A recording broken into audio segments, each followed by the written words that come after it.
Psalms 44 and 13. I'm going to start with 11. Psalms 44 and 11 says, Thou hast given us like sheep appointed for meat.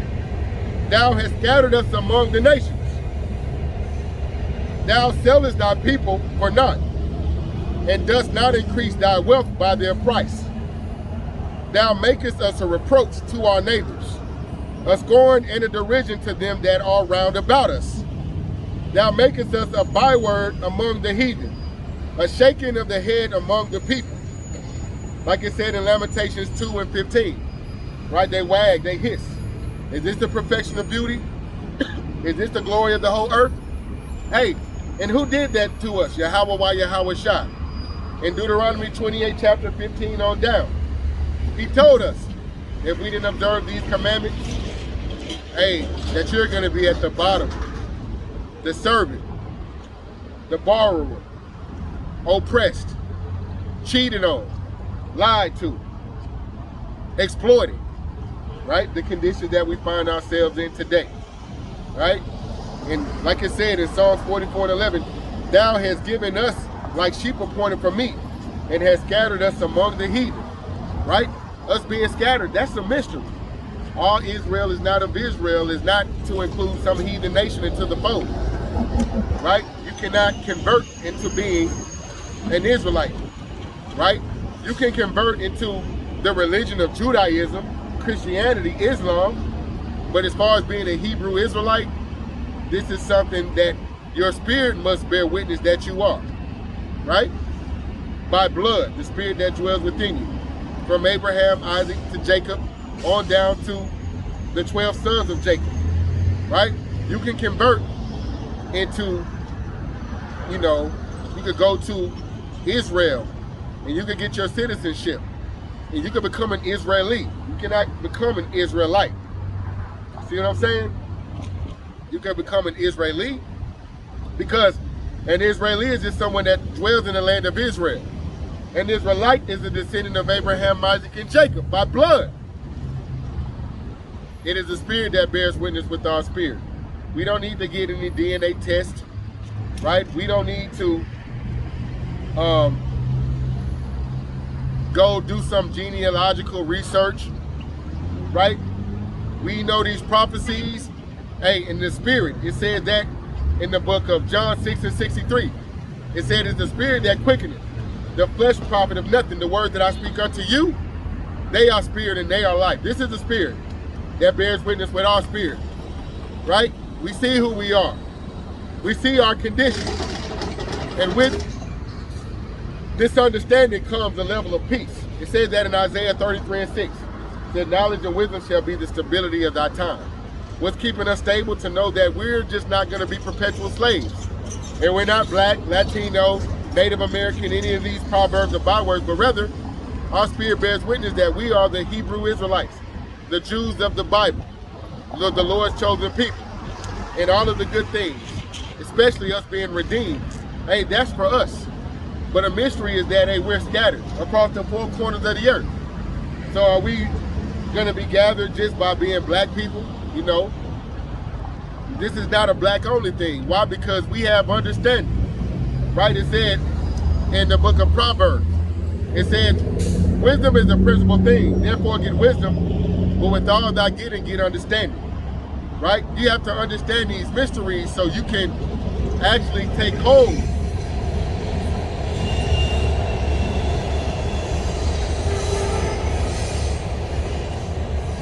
You have to understand these mysteries so you can take hold unto all of the good things that the Most High wanted to reveal to his elect in this time, right? These nations, hey, it's not given unto them. They can read it all day, but they won't be able to read it, understand it, and apply it, and actually be saved. You know, the wise men of Esau, Edom, they have wise men. You know, they have, you know, their Illuminati, lesser luminaries that have the understanding of the Bible, but it doesn't pertain to them. They cannot demonstrate, you know, and observe these laws, statutes, and commandments. Why? Because the Most High only put it in one people's spirit to perform, like it said in Romans 9, to perform the service of obeying these laws, statutes, and commandments. right? So, hey, let me bring this out in the book of Isaiah 11 and 10 as it pertains to the scattering, right? Because that is a mystery that's found in the Bible, that the Lord's people are all not in one land. The Lord's people are all not looking one skin tone. The Lord's people are not all speaking the same language, but rather the Lord's people are scattered in every land, speaking every tongue. This is why Matthew 24 and 14 says this gospel shall be preached throughout all the earth as a witness, and then the end will come. Because the Most High is that merciful that he's going to reach out to all of his sheep that he wants to come back into the fold. This is the ministry of reconciliation.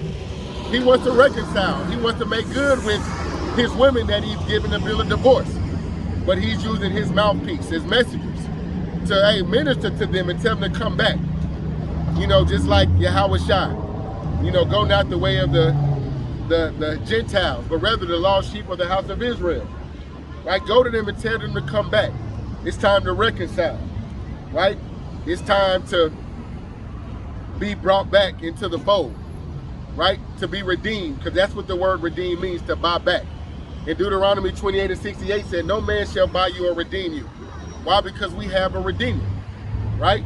And no matter where the scattered Israelites are, hey, the Most High's hand is that mighty where he's going to save them and redeem them from wherever they're scattered across the four corners of the earth, right? So just to continue with this understanding on the scattering. This is the book of Isaiah, chapter 11, verse 10, and it reads, and in that day there shall be a root of Jesse, which shall for an ensign of the people. To it shall the Gentiles seek, and his rest shall be glorious. Right, the ensign to the nations. When we come out, we'll have this sign with the 12 tribes of Israel, right? From the so-called Mexicans all the way up to the so-called African Americans, right? We have so-called blacks, Latinos, and Native Americans of Negroid and Indian descent. The misnomers, proverbs, bywords, and derogatory names that we've adopted in our captivity. And then our true biblical nationality is an ensign to the nations. We ask somebody, how do you identify? If they say Mexican, we'll go ahead and reunite them.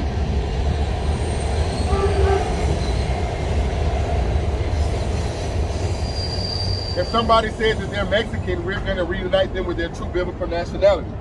If somebody says that they're Puerto Ricans, Cubans, Guatemalan, Dominican, Haitians, West Indians, or Negroes, we're going to tell them, hey, the Most High ordered your steps before us because he wants you to come back into obedience. If they reject the word, that's fine. They just mark themselves for death. But we come out here to fish for good fish, you know, because we want the heads of those elect to be sealed so we could get out of here. You know, the angels even glory whenever another head is sealed. You know, 144,000, you know, with the earth population being, you know, what is it, 13, what is it, 1 point, don't quote me, but as far as the earth population compared to the 144,000, hey, that's like lottery numbers.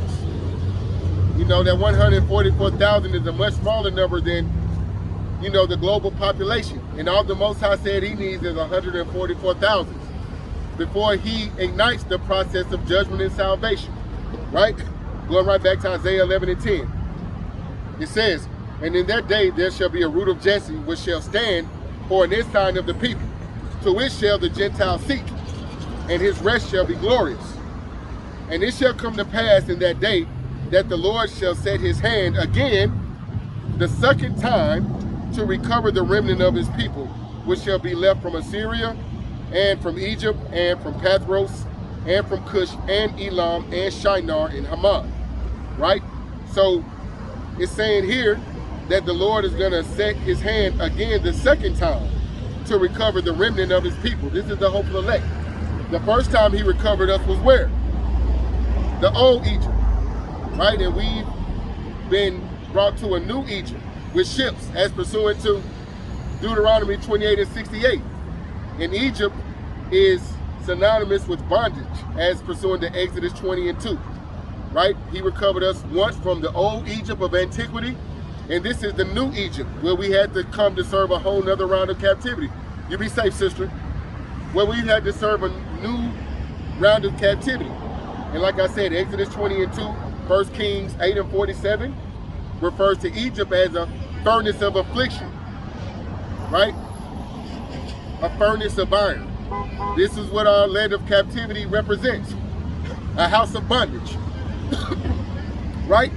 So it said, and it shall come to pass that in that day that the Lord shall set his hand again the second time to recover the remnant of his people, which shall be left in Assyria, heathens, but Israel scattered among the people of Assyria, right? It said from Egypt, right? Mizraim, right? Those people in that land in this current time are a mixture of the Greeks and the Arabs, but Israel is scattered among them, right? It said from Pathros and Cush, Cush being those funky Ethiopians in the land of Ethiopia, right? Among those Hamites, you have what? Israelites that are scattered among them that will be brought back into the fold, right? And from Elam. Elam represents those black-ass East Indians with the Jerry curl hair, you know, in the land of East India, right? On the continent of Asia, because you have Europe, Russia, and India all on that same landmass. But it's letting you know that even in East India, the Lord is going to recover scattered Israelites from out of that land, right? Let me bring this out in the book of Amos 99, and I'll jump right back, right? And he said he's going to recover them a second time. The first time was old Egypt. The next time is going to be, hey, in the near future, right? This is the book of Amos, chapter 9 and verse 9, and it reads, "For lo, I will command and I will sift Israel from among the nations, like as corn is sifted in a sieve, yet shall not the least grain fall upon the earth."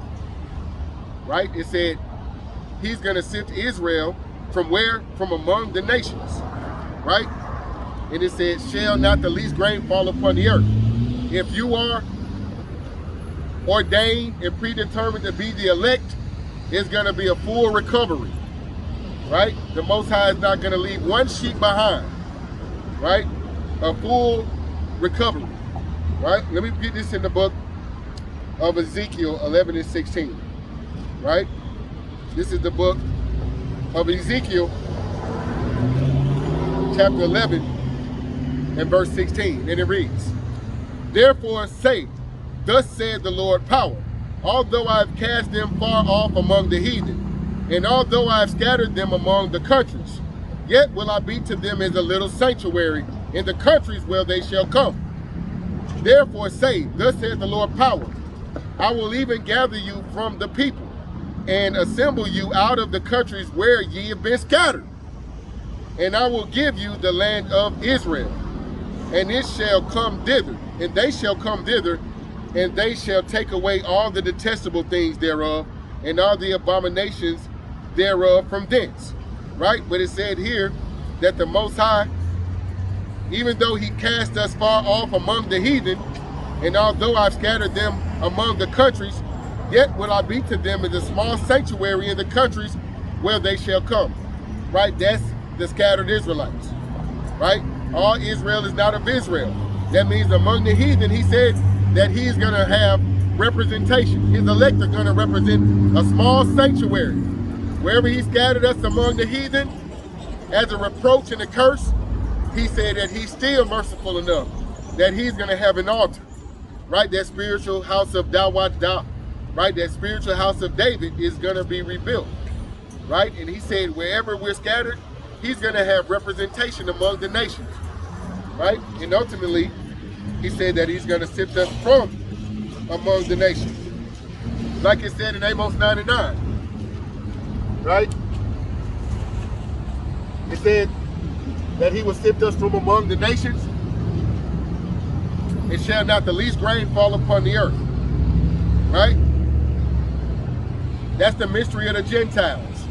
The scattering that took place in the scriptures. Right? The Gentiles. That's a twofold terminology. You got the natural heathen, then you have Israelites that have became aliens to the commonwealth of the nation of Israel by their deeds, right? By their actions, They took on the ways of the heathen, so the Most High rejected them among the heathen. Right? I'm an Israelite foreigner. Right? I was born in America, Babylon. My birth certificate has all of these bywords and proverbs. Right? I wasn't born in the land of Israel, in the land of Judea. Right? My slave name is Roselle. So with that being said, hey, I'm an Israelite foreigner. You know? A lot of people say, hey, do y'all speak Hebrew? Were y'all born in the land? No, because prophecy said that we'll discontinue from our heritage in Jeremiah 17:4. Let me make sure I got this right. All right? This is the book of Jeremiah, chapter 17, and verse 4. And it reads, and thou even thyself shalt discontinue from thine heritage that I gave thee, and I will cause thee to serve thine enemies in the land which thou knowest not. For ye have kindled a fire in my anger, which shall burn forever. Right? So by saying we don't speak the Hebrew, by saying that we were not born in that land, is further substantiating the fact that, hey, the prophecies apply to us, because it said that we wouldn't be able to have our genealogical records. Why? Because we'll discontinue from our heritage. Right? And then it said that he will cause us to serve our enemies, right? So you can check off both of those boxes as it pertains to the so-called blacks, Latinos, and Native Americans, right? So the more they try to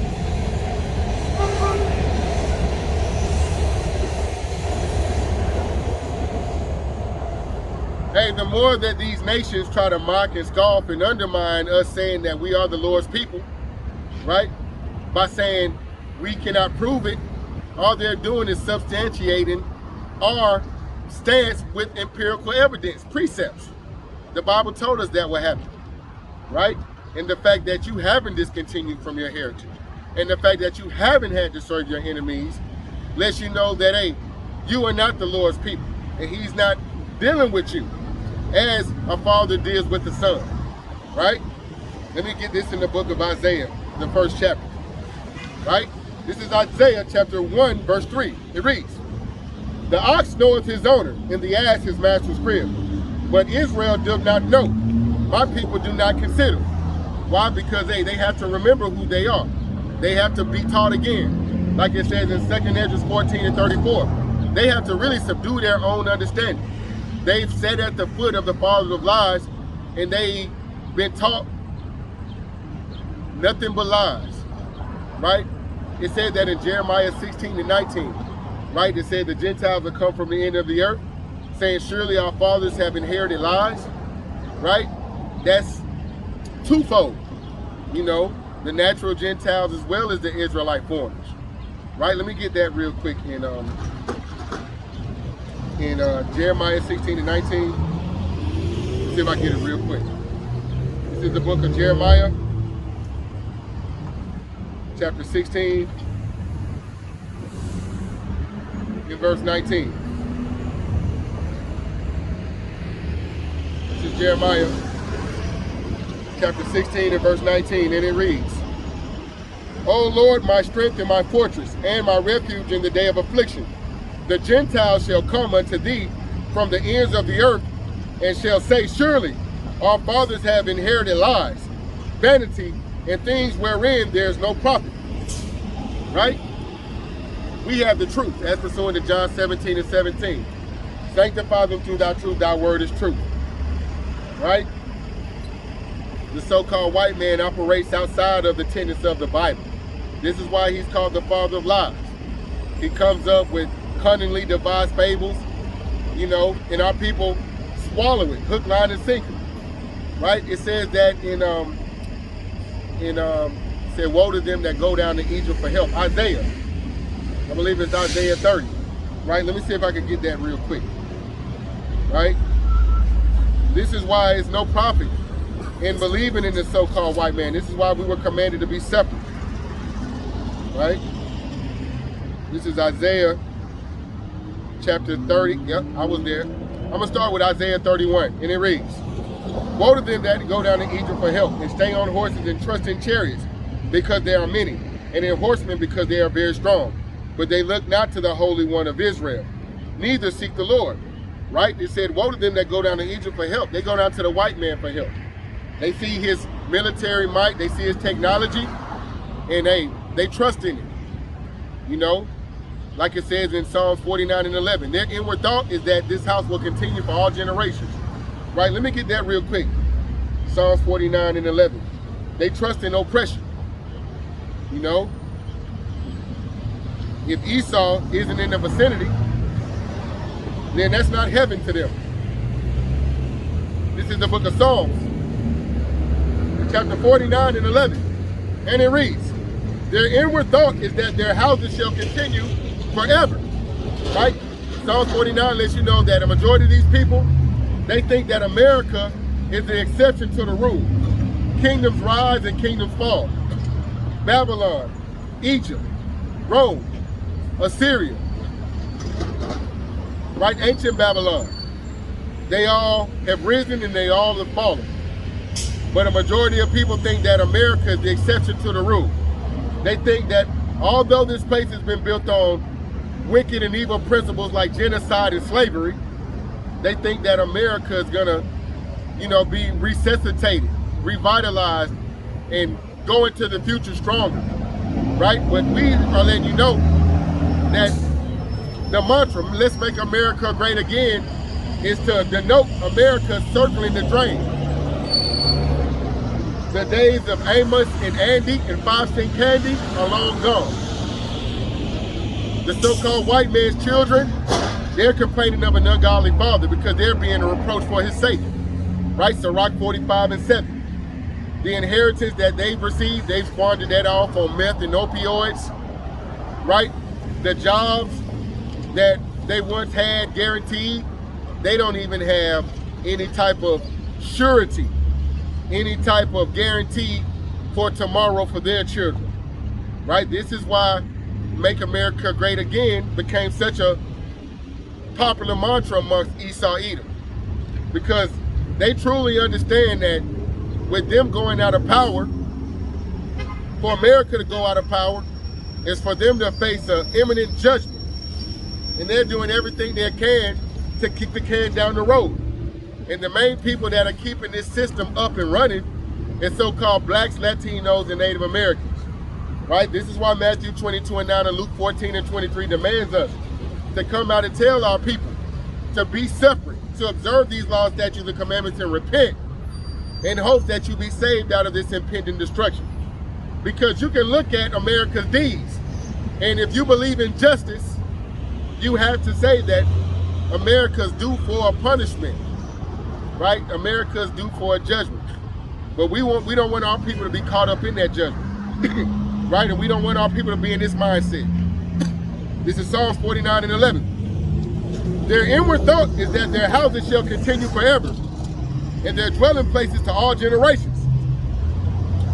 They called their lands after their own names, right? They said that in Job 9 and 24.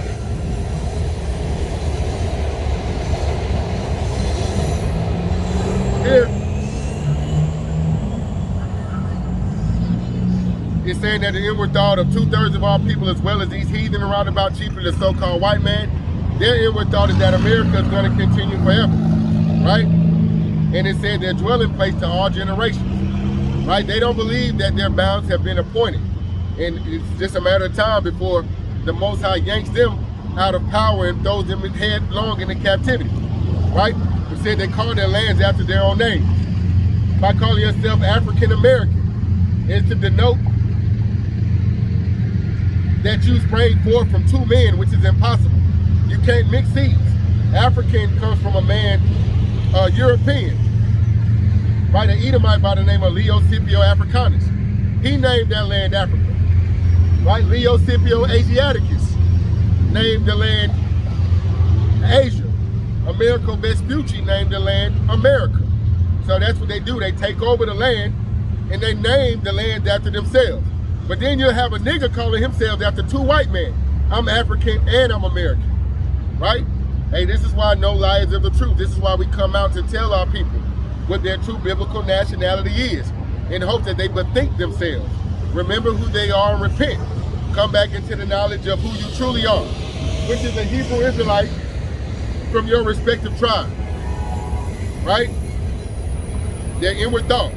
Let me jump back to the book of Isaiah, the 30th chapter, right? Because it said, woe to them that go down to Egypt for help, right? I read Isaiah 31, I'm gonna read Isaiah 30.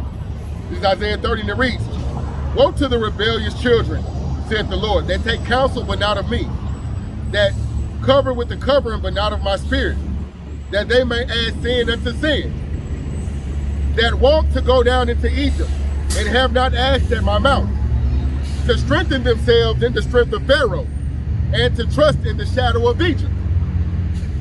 Therefore shall the strength of Pharaoh be your shame, and the trust in the shadow of Egypt your confusion. Right? 1 Corinthians 14 and 33 lets you know God is not the author of confusion. But if you're operating outside of the will of the Most High, you are confused. You're calling yourself by two Edomites, African and American. You're calling yourselves by a Crayola color, black, red, brown. When the Lord's people go from charcoal to chalk white, right? And Israel is the former of all things. So all different complexions and phenotypes can be represented in our nation.